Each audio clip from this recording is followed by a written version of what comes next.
Pemirsa parikramo acara Denpasar Festival Denfest Warsa kalih tali parlikur sampun wus kemargiang wengini dibi.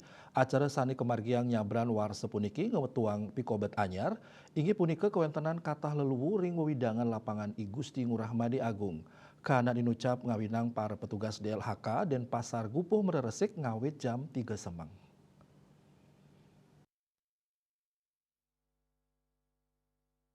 Denfest Warsa kali tali patlikur ngambil tema ngerumrum Kertalangu Kilau Denpasar. Sekadi acara ring Warsa sedurung nyane ring Denpasar Festival kaping pitulas Warsa kali tali patlikur talerwenten makata hiburan ngawit sesolahan seni tari kantos seni musik inggian seni tradisional kantos kontemporer. Satios nyak siang makata hiburan pada krama seni melancaran ke Denfest taler prasida matumbasan ring stan-stan sani sampun kasia kayang. Sapunika taler katah stan kuliner sani wenten ring wewidangan catur muka miwah ring lapangan I Gusti Ngurah Madi Agung.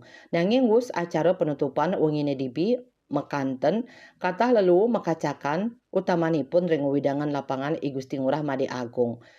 Manut penyeles sani kemargiang tim liputan Bali TV, petugas kebersihan saking DLHK Kota Denpasar mereresik ring wewidangan inucap. Sawetara 15 ciri petugas sani mereresik, mau pulang lelu sadurung lelu inucap kebakte ke TPA. Para petugas inucap mausang sampun mereresik ngawit jam 3 semeng.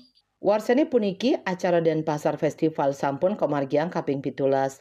Acara inucap kemargiang selami petang rahina ngawit tanggal kali likur kantos tanggal selai Desember warsa kali tali likur. Agus Sudiatmike Bali TV.